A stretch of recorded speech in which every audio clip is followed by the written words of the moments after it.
Welcome to Mama Needs a Moment and a warm welcome to our Her Plus expert providers who are joining us for a discussion on supporting siblings and balancing needs in multi-child families.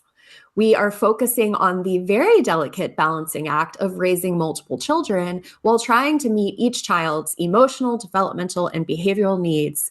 And this is something that comes up a lot. Before we begin, each expert will briefly introduce themselves and share their area of focus. Our podcast episodes are also available in video format on our YouTube channel. Let's go ahead and dive in. Thank you for having me. My name is Dr. Carrie Ann Dittner, and I am a clinical and developmental psychologist. I am also the owner and founder of Peak City Psychology in Apex. And most importantly, I am the mom of three boys, so I've had my fair share of sibling issues over the years. Hi, my name is Elise Davis. I am a licensed counselor and the owner of Present Practice Counseling. I have advanced training in dialectical behavior therapy, or DBT, which really focuses on getting real tools into people for their real life problems. That helps us regulate our emotions and be able to have healthy relationships. I have one daughter and she is a handful, so looking forward to talking about this more. Hi, everyone. My name is Brittany Winslow. I am a pediatric occupational therapist by trade and the owner of Emerge Pediatric Therapy and the Therapeutic Edge Collective. I have specialized training in sensory processing, executive function, emotional regulation, and really have spent a lot of my time recently really working with whole family systems on addressing each other's regulation needs and how we play off of that. So I'm excited about the conversation today. I have three daughters. And so, yes, also deal with sibling conflicts and looking forward to diving in. Hi, everyone. I'm Gigi Miller. I am a productivity coach, and my focus of my business, The Organized Life, is working with women and helping them with executive function support and also later diagnosed in life with ADHD. Hello, everyone. My name is Quinandria Lee. I am a licensed clinical mental health therapist and a former school counselor, always worked in middle school.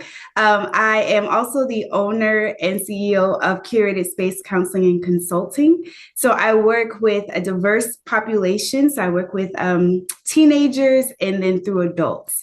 I do not have any children, but my extensive background with working with students and just my background in therapy also lends my expertise in this conversation. So I'm excited to be here. I'd love to turn us now to a conversation on the regulated parent. It's so important to prevent burnout in these multi-child homes. Parenting more than one child is physically demanding, it's emotionally exhausting. You're holding competing needs for all of these individuals in your home, managing constant transitions, and often regulating multiple nervous systems all at the same time. Many parents feel overwhelmed, short-tempered, or depleted, and then feel guilty for feeling that way, as we've already touched on. I'd love to dive into an honest conversation about parent regulation, burnout, and what it really takes to stay grounded when the demands feel nonstop. How can parents support their own emotional regulation and prevent burnout around parenting while meeting the complex needs of multiple children? This is such an important topic, and I want to say that it's not even for just multiple kids. It's like parenting in general right now is the hardest thing ever. I think there was recently, I don't know if it was Time Magazine or one of those, had like parenting stress. It was an article that came out that is an all-time high. It has to deal with, just in terms of, broader issues, as far as like our children getting, jobs and social media and phone usage and internet. I mean, parenting stress, we're not even battling like multiple needs within our households. We're battling like these other external needs as parents as well. So burnout is real. And I think where I'm going with this is that I do a lot of self-compassion. I think parents need to develop first and foremost this voice that parenting is hard rather than what am I doing wrong? That's constantly, what am I doing wrong? Like, nothing is easy. My days aren't easy. Like, girl, they're not going to be easy, right? Like, this is like really validating your experience and bringing to the table self-compassion that this is hard. We spend a lot of time reworking that framework, having that idea that I am not a bad parent, I am not failing, but I am having a tough time because this is cognitively, emotionally, and physically demanding. And so I think that is first and foremost the self compassion piece. It is not an excuse. And that's the other piece that I work on, which is probably a separate conversation, because some moms, especially, come to me and say, well, I'm making excuse if I'm saying this is too hard. No, you're not. You're just kind of validating what's a very real thing. It is compassion is not an excuse. It is necessary. I think starting with that, and my other piece is, which Brittany and everyone else here, Gigi, Keandra, has talked about, is that regulation piece. And I don't think regulation just occurs in the moment. I think you have to keep an eye on sort of that body budget that we talked about, that am I kind of making deposits in my own self-care every day. And it's not about going to the spa. Nobody has time to do that, or taking a trip to Belize or anything else. This is literally just about, unfortunately, right? Like, this is just about what kind of glimmer can I deposit in my day, whether it's a 5-minute cup of coffee, or a 10-minute walk outside. That budget that you have for self-care is also necessary. I love everything that you said around that. I think we need to give ourselves some kind of grace around all of those pieces. And I developed a framework that I've been using with a lot of families recently called the RISE model. And the first part of that is reduce cognitive load. And I think if we think about when we get super emotional, like emotionally dysregulated, we're trying to kind of tackle so many things at the same time. I'm sure this is in Gigi's wheelhouse as well, as she helps families through this. But if we think about what are the things that we can really set up that is going to reduce decision making, put some things on a little bit of like a, repeat this, structure over and over. Like, what are those things that we can do to reduce cognitive load? Think about the, integration of the sensory piece. What do we need to do to be regulated? And then kind of where Gigi might have, so I would love to hear her opinion on this too, like on the side of the executive function piece. So how can we reduce the cognitive load, address the executive function? Like, what are the things that we can set up in systems in our house that's going to reduce friction, reduce some of the daily tension, like evaluate those things? I mean, in my household, it was something as silly as, with having 3 girls and having to do hair every morning, like every morning it was this battle of, where's the hairbrush? Where's the hair ties? Do we have this? Did you leave the hair ties all in your room? Whatever it is. So we created a system at home where we do our hair downstairs, like near the kitchen. And there's a little thing hanging on the wall for it because that's just where it flows naturally in our morning routine. So taking the time to really think about what systems can I set up to reduce cognitive load, to give myself some gifts to be able to have some capacity to be a little more regulated throughout the day. Did you get the question? We just need you to build a new bathroom. Yeah, I was going to say, I can't tell you how many times I've been in someone's home and that is the issue. And we move everything downstairs and it's like, oh, this makes so much more sense. But I do think a lot of the executive functions come into play, helping clients declutter and simplify their environment is not only good for the parents, but it's good for children. I mean, the more they see, the more like decision making they see, and the more chaos they see. So simplifying your space, simplifying schedules, having routines in place, not just for the kids, but as a family. All of these things takes a load off the mom, which usually carries it all, and brings in the whole family. Have a family meeting. Discuss every week, discuss what is going on with everyone's schedule, have it be visible. And really, I think it comes down to involving the whole family. The burden of having an organized home and an efficient time management systems does not need to be just on one person. I think part of this is also, we talk about the larger conversation of the self-compassion of these things, but it's also identity, right? So it's, who are you outside of being a mom? Who are you outside of being a parent? And that's where a lot of these heavy emotions of the guilt and the shame and all of these things, because you're putting it into one identity. This is who I am. This is the one thing that I want to be really great at, all the things, right? So it's, who are you outside of the roles that you play in your life? Outside of being a mom, outside of being the daughter, outside of being the sister, right? What do you do to fill your cup where it's, today might have sucked at home, right? But I showed up for myself by going to the gym. I showed up for myself by having this little piece of happiness where it still reminds me that I am still human and I may have completed this one task today. So figuring out just who you are outside of the roles that you play, where it's, you're not putting all of the ownership and all of your accomplishments and all of your worth into one role in who you are as a person, because you are bigger than just your role as a mom. A big part of what you were just talking about is really about what kind of human do I want to be and how do I want to show up in the world, right? And so we can think about like, what are my values and what's important to me and what are all the ways that I can start to weave those values into my life and what does that look like in a realistic basis. And I think the other thing that we're talking about is really talking about some like just radical honesty, right? Of if I get 3 hours of sleep, I am not going to be effective with X, Y, and Z. And so how do I set those limits? And when I set those limits that says that I have to get, I need to be asleep by this time to wake up at this time, then that might mean that now someone else has to take the dishes or the laundry or the something else because they're realistic factors that come into play when I place those limits and those boundaries. And so then we have conversations about what all parties need, because moms are also a part of the system. And so we have to be taken into consideration when we're thinking about not just what does everybody else need, but also what do we need in terms of to be effective, to honor our limits and our boundaries, which actually reduces resentment and bitterness and distress and increases our ability to be emotionally regulated to do all the other things that we're doing, as well as thinking about like, what are our values? How do I want to show up as a human? Who am I outside of just this identity as a mom? So that way I can be sustained in the middle of, we're honestly talking about parenthood as a lifelong journey. My parents are still parenting me, and I'm very grateful for it, right? So how do we create that space where we're able and they're able to do this for the long haul? Because that's really what we're doing, is we're building tiny humans. And how can we give ourselves the ability to be able to do that for a long period of time?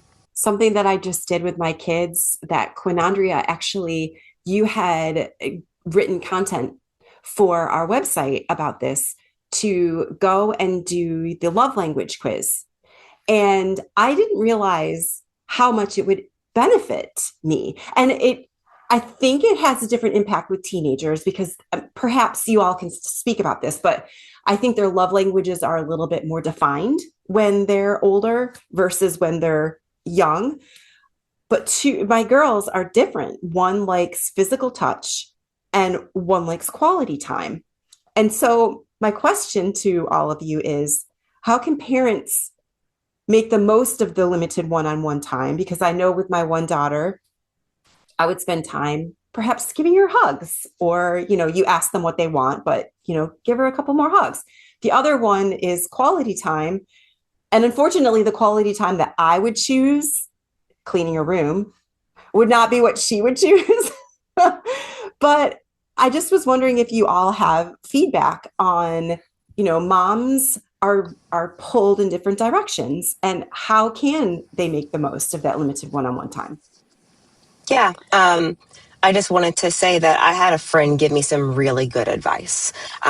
So she had a kid, her son wanted to do something and she didn't really enjoy doing it in terms of that quality time. So she set a timer.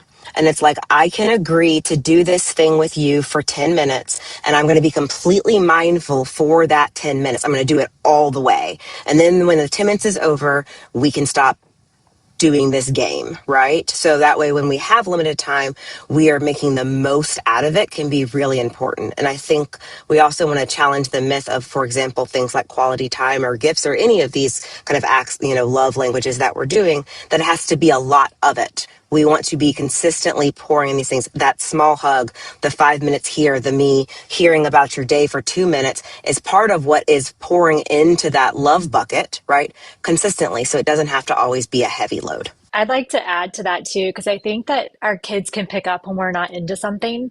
And so, really like, thinking through, okay, I'm going to try to not be distracted. I'm really going to be here. I'm going to be engaged. And I think one way to help connect us to that takes a little bit of soul searching back to when we were kids, and like, what did we used to get lost in? What did we like to play? Like, what are those things that really lit us up? And it might not match what your kid wants to do, but I think if we're able to ground ourselves in like, what did I feel and what did I enjoy and what did this mean to me? I think we're able to kind of source a little bit of that like forward into our own parenting of how can I kind of take that energy to really be fully present in, yeah, playing this game or, doing this pretend play thing that I might be thinking about, payroll or, my treatment session or whatever else is popping up in my brain. But if I can really just channel that and be fully present, it is so much better and greater. And I think so much more impactful than us just trying to check it off the list. Yeah, and research really shows that 10 or 15 minutes of that all in type of activity is what produces the connection. It doesn't need to be a festival, it doesn't need to be a whole day of like shopping and nails. 10 to 15 minutes, but the rule is you have to be all in. You can't be like, kind of looking at your phone or making the dishes, all in. And that's doable because, you can't necessarily be all in for an hour on pretend play. Like some people just don't love pretend play, right? So 10 minutes is very doable. But I think I want to add to that is there's these small little things that I like to teach parents to is just describing what your kid does throughout the day. Everyone loves to be noticed. So quality time can come from, oh, I see you got your backpack. Like as you're going out the door, I would narrate to my kids. I'd be like, oh, you got your backpack. Oh, you're in the car. We've got our seatbelts. I would literally just almost like a sportscaster describe what was going on around me. Oh, you got your dish in the sink. Oh, we're going right upstairs to shower. I would narrate. They're being noticed. You see me. And it doesn't have to be like, always like this praise. Oh, good job going up the stairs. No, it's not a good job to go up the stairs. Like it's literally just like you're going up the stairs. I see you. And I think that's a really good way to kind of build that connection with kids. Is there an age where that stops? Like, should Cindy be narrating to her high schooler? Should I be narrating to my partner? Like, is there a cutoff? Yeah, they'd be like, are you all right?